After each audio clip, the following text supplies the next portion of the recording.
ಅವರೆಲ್ಲ ದೀಪಾವಳಿ ಯುಗಾದಿ ಹಬ್ಬಕ್ಕೆ ಆಹಾರ ಸಾಮಗ್ರಿಯ ಕಿಟ್ ಸಿಗುತ್ತೆ ಅಂತ ಚೀಟಿಯನ್ನ ಹಾಕಿದ್ರು. ಆದರೆ ದೀಪಾವಳಿ ಹಬ್ಬದಲ್ಲಿ ಎಸ್ಕೇಪ್ ಆಗಿದ್ದಂತಹ ಆಸಾಮಿ ಈಗ ಪೊಲೀಸರ ಕೈಗೆ ಸಿಕ್ಕಿ ಬಿದ್ದಿದ್ದಾನೆ. ಹೀಗಾಗಿ ಹಣ ಕಳೆದುಕೊಂಡ ಮಹಿಳೆಯರು ಹಣಕ್ಕಾಗಿ ಕಣ್ಣೀರು ಇಡುತ್ತಿದ್ದಾರೆ. ಈ ಕುರಿತ ಕಂಪ್ಲೀಟ್ ಡೀಟೇಲ್ಸ್ ಇಲ್ಲಿದೆ, ನೀವೇ ನೋಡಿ. ಪಟಾಕಿ ಚೀಟಿ ಹೆಸರಲ್ಲಿ ಲಕ್ಷ ವಂಚನೆ ಆರೋಪ. 94 ಲಕ್ಷ ಹಣ ಕಟ್ಟಿಸಿಕೊಂಡು 2 ತಿಂಗಳಿನಿಂದ ನಾಪತ್ತೆ. ಚೀಟಿ ಹಾಕಿದ್ದ ಜನರು ಕಂಗಾಲು, ವಂಚಕನ ಬಂಧನ. ದಿನಸಿ ಪಟಾಕಿ ಚೀಟಿ ಹೆಸರಲ್ಲಿ ಲಕ್ಷ ಹಣ ಪಡೆದು ವಂಚನೆ ಮಾಡಿರುವ ಆರೋಪ ಕೇಳಿ ಬಂದಿದೆ. ಕೋಲಾರದ ಶಾಂತಿನಗರದ ನಿವಾಸಿ ವೆಂಕಟೇಶಪ್ಪ ವಂಚನೆ ಮಾಡಿ ಇದೀಗ ಪೊಲೀಸರ ಅತಿಥಿಯಾಗಿದ್ದಾನೆ. ವೆಂಕಟೇಶಪ್ಪ ಕಳೆದ 5 ವರ್ಷಗಳಿಂದ ಚೀಟಿ ವ್ಯವಹಾರ ಮಾಡುತ್ತಿದ್ದ. ಕೋಲಾರ ನಗರದ ಕಾರಂಜಿ ಕಟ್ಟೆ ಸೇರಿದಂತೆ ಜಿಲ್ಲೆಯ 500ಕ್ಕೂ ಹೆಚ್ಚು ಮಹಿಳೆಯರು ಚೀಟಿ ಹಾಕುತ್ತಿದ್ರು. ತಿಂಗಳಿಗೆ 500 ರೂಪಾಯಿಯಂತೆ 1 ವರ್ಷ ಚೀಟಿ ಕಟ್ಟಿದ್ರೆ ಹಬ್ಬಗಳ ಸಮಯಕ್ಕೆ ದಿನಸಿ ಗಿಫ್ಟ್ ಕೊಡುವುದಾಗಿ ಹೇಳಿದ್ದ. ಅದರಂತೆ ಈ ರೀತಿ ಚೀಟಿ ಹಾಕಿಸುವ ಏಜೆಂಟರುಗಳಿಗೆ ಕಮಿಷನ್ ಎಂದು ಆಫರ್ ಸಹ ಕೊಟ್ಟಿದ್ದ. ಆದ್ರೆ ವೆಂಕಟೇಶಪ್ಪ ಸರಿಸುಮಾರು 94 ಲಕ್ಷ ಹಣ ಕಟ್ಟಿಸಿಕೊಂಡು ದೋಖಾ ಮಾಡಿದ್ದಾನೆ. ಹಣ ಕಳೆದುಕೊಂಡ ಮಹಿಳೆಯರು ನಮ್ಮ ಹಣ ಕೊಡಿಸಿ ಅಂತ ಕೋಲಾರ ನಗರ ಪೊಲೀಸರ ಮೊರೆ ಹೋಗಿದ್ದಾರೆ. ನಮ್ಮದು 110 ಚೀಟಿ ಸರ್. ನಾನು ವೆಂಕಟೇಶಪ್ಪ ಹತ್ರ ಮಾತಾಡಿದೆ. ಸರ್, ಈ ಥರ ನಮ್ದು ಹಣ ಈ ಥರ ಚೀಟಿಗಳೈತೆ, 100 ಚೀಟಿವರೆಗೂ ಐತೆ ನಮ್ಮ 110 ಚೀಟಿ, ಎಷ್ಟು ಕೊಡ್ತೀರಾ ಅಂತ ಕೇಳಿದೆ. ಆಮೇಲೆ ಅವರು ಇಲ್ಲಮ್ಮ ನಾವು ಇಷ್ಟು ಕಮಿಷನ್ ಚೀಟಿ ಕೊಡ್ತಾ ಇದ್ದೀರಿ ಅಂತ ಹೇಳಿದ್ರು. ನಾವು ಸರಿ ಹಣ ಈ ಥರ 20 ಚೀಟಿಗೆ 1 ಚೀಟಿ ಕೊಡಂಗಿದ್ರೆ ನಾವು ಆ ಕಡೆ ಹಾಕ್ತಾರೆ ಅಂತ ಹೇಳಿದ್ರೆ, ಸರಿ ಕೊಡ್ತೀನಮ್ಮ ಅಂತ ಹೇಳಿ ಒಪ್ಕೊಂಡ್ರು. ಆಮೇಲೆ ಸರಿ ಎಮ್ಮ ಕೈಲಿ ಅಮೌಂಟ್ ಕೊಡ್ರಿ ಅಂತ ಹೇಳಿದ್ರು. ನಾವು ಲಕ್ಷ್ಮಮ್ಮ ಕೈಲಿ ಅಮೌಂಟ್ ಕೊಡ್ತಾ ಇದ್ರಿ ಎತ್ಕೊಂಡೋಗಿ.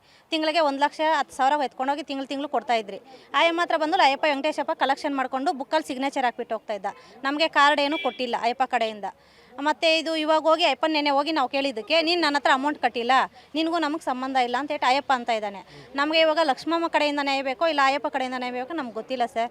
ಇವಾಗ ಅಯ್ಯಪ್ಪ ಕಡೆಯಿಂದ ನಮ್ಗೆ ಅಮೌಂಟ್ ಬರಬೇಕು ಸರ್. ನಾವು ಪಟಾಕಿ ಚೀಟಿ ಕಟ್ತಾ ಇದ್ವಿ, ಒಂದು 3 ಇಯರ್ಸಿಂದ ಕಟ್ತಾ ಇದ್ವಿ ಶಾಂತಮ್ಮ ಅವ್ರ ಹತ್ರ. ಶಾಂತಮ್ಮ ಅಂತ ಹೇಳ್ಬಿಟ್ಟು ಅವ್ರ ಹತ್ರ ಅದು ಕರೆಕ್ಟಾಗಿ ಕೊಡ್ತಾಯಿದ್ರು ಅವರು. ಮತ್ತು ಮೊನ್ನೆ ವರ್ಷ ಬಂದುಬಿಟ್ಟು ಅವರು ಶಾಂತಮ್ಮ ಅನ್ನೋರು ಲಕ್ಷ್ಮಮ್ಮ ಕೊಟ್ಟಿದ್ದಾರೆ. ಲಕ್ಷ್ಮಮ್ಮ ಅನ್ನೋರು ವೆಂಕಟೇಶ್ ಕೊಟ್ಟಿದ್ದೀವಿ ಅಂತ ಹೇಳ್ತಾ ಇದ್ದಾರೆ. ಅವರು ಇಲ್ಲ, ಅವರು ಓಡೋಗಿದ್ದಾರೆ, ಬಂದಮೇಲೆ ಕೊಡ್ತೀವಿ ಅಂತ ಹೇಳ್ಬಿಟ್ಟು. ಆದ್ದರಿಂದ ನಾವು ಶಾಂತಮ್ಮ ಅವ್ರ ಹತ್ರ ಶಾಂತಮ್ಮ ಮೇಲೆ ಕಂಪ್ಲೇಂಟ್ ಕೊಟ್ಟಿದ್ದೀವಿ. ಇವತ್ತು ಅದೇ ಅವನ್ನ ನೆನ್ನೆ ಹೋಗಿ ಹಿಡ್ಕೊ ಬಂದಿದ್ದೀವಿ ಅವ್ರನ್ನ, ವೆಂಕಟೇಶ್ ಅವ್ರನ್ನ. ಅದಕ್ಕೆ ನಾವು ಇಲ್ಲಿ ಬಂದಿದ್ದೀವಿ, ನಮಗೆ ಏನೋ ಸ್ವಲ್ಪ ನ್ಯಾಯ ಮಾಡಿಕೊಡಿ ಅಂತೇಳಿ. ಇವರಷ್ಟೇ ಅಲ್ಲ, ಸಾವಿರಾರು ಮಹಿಳೆಯರು ವೆಂಕಟೇಶಪ್ಪ ಬಳಿ ಚೀಟಿ ಹಾಕಿದ್ದರು. ಗಿಫ್ಟ್, ರೇಷನ್ ಕಿಟ್, ದಿನಸಿ ಸಾಮಗ್ರಿ ನೀಡುವ ಭರವಸೆ ನೀಡಿ ಲಕ್ಷಾಂತರ ರೂಪಾಯಿ ಕಟ್ಟಿಸಿಕೊಂಡಿದ್ದ. ಸುಮಾರು 1 ಕೋಟಿ ರೂಪಾಯಿಯಷ್ಟು ಹಣ ಪಡೆದಿರುವ ವೆಂಕಟೇಶಪ್ಪ ಕಳೆದ 2-3 ತಿಂಗಳಿನಿಂದ ನಾಪತ್ತೆಯಾಗಿದ್ರು. ಕಳೆದ 2 ತಿಂಗಳಿನಿಂದ ನಾಪತ್ತೆಯಾಗಿದ್ದ ವೆಂಕಟೇಶಪ್ಪನನ್ನ ಇದೀಗ ಪೊಲೀಸ್ ಠಾಣೆಗೆ ಒಪ್ಪಿಸಿ ನಮ್ಮ ಹಣ ವಾಪಸ್ ಕೊಡಿಸುವಂತೆ ಮನವಿ ಮಾಡಿದ್ದಾರೆ. ಪಟಾಕಿ ಚೀಟಿ, ವರಮಹಾಲಕ್ಷ್ಮಿದು ಎಲ್ಲ ಕಟ್ತಾ ಇದ್ರೆ ತಿಂಗಳಿಗೆ 4,32,000 ಕಟ್ತಾ ಇದ್ರೆ ಆ ಅಪ್ಪನು ಎತ್ಕೊಂಡು ಓಡೋಗಿದ್ನು. ನಾವು ಅದ್ರಾಗ ಹೋಗಿ ನಿನ್ನೆ ಅವ್ರ ಊರಲ್ಲಿ ಇದ್ದಾನೆ ಅಂತ ಹೇಳ್ಬಿಟ್ಟು ಕೇಳಕ್ಕೆ ಹೋದ್ರೆ ನಮ್ಮನ್ನೆಲ್ಲ ಊರಲ್ಲಿ ಒಂದು 20-30 ಜನ ಬಂದು ಹೊಡೆಯಕ್ಕೆ ಬಂದು ಅದರಲ್ಲಿ ಒಂದು ಹುಡುಗಿನ ಹೊಡೆದು ಗೌರ್ಮೆಂಟ್ ಹಾಸ್ಪಿಟ್ಲಲ್ಲಿ ಅಡ್ಮಿಂಟ್ ಆಗಿದ್ದಾಳೆ. ಇದೆಲ್ಲ ಕೇಳಿದ್ದಕ್ಕೆ ಏನೇನೋ ಹೊಲ್ಸು ಮಾತುಗಳೆಲ್ಲ ನಮ್ಮನ್ನು ಮಾತಾಡಿದ್ರು. ಆಮೇಲೆ ನಾವು ಪೊಲೀಸವ್ರನ್ನ ಕರೆಸಿ ಎತ್ಕೊಂಡು ಇಲ್ಲಿಗೆ ಬಂದಿದ್ದೀರಿ. ಇವಾಗ ಪೊಲೀಸ್ನವರು ನಮಗೆ ನ್ಯಾಯ ಕೊಡ್ತಾ ಇಲ್ಲ. ನ್ಯಾಯ ನೀವು ಕೊಡಿಸಿ ಸರ್. ಇವಾಗ ಟೋಟಲ್ ನಮ್ಗೆ 52 ಲಕ್ಷ ಕೊಡ್ಬೇಕು ಸರ್ ಅವರು. ಅದೇನೇ ಇರಲಿ, ಹೊಟ್ಟೆ ಬಟ್ಟೆ ಕಟ್ಟಿ ಹಬ್ಬಕ್ಕೆ ದಿನಸಿ ಸಿಗುತ್ತೆ ಎಂದುಕೊಂಡಿದ್ದ ಮಹಿಳೆಯರು ಇದೀಗ ಹಣವಿಲ್ಲದೆ ಕಂಗಾಲಾಗಿದ್ದಾರೆ.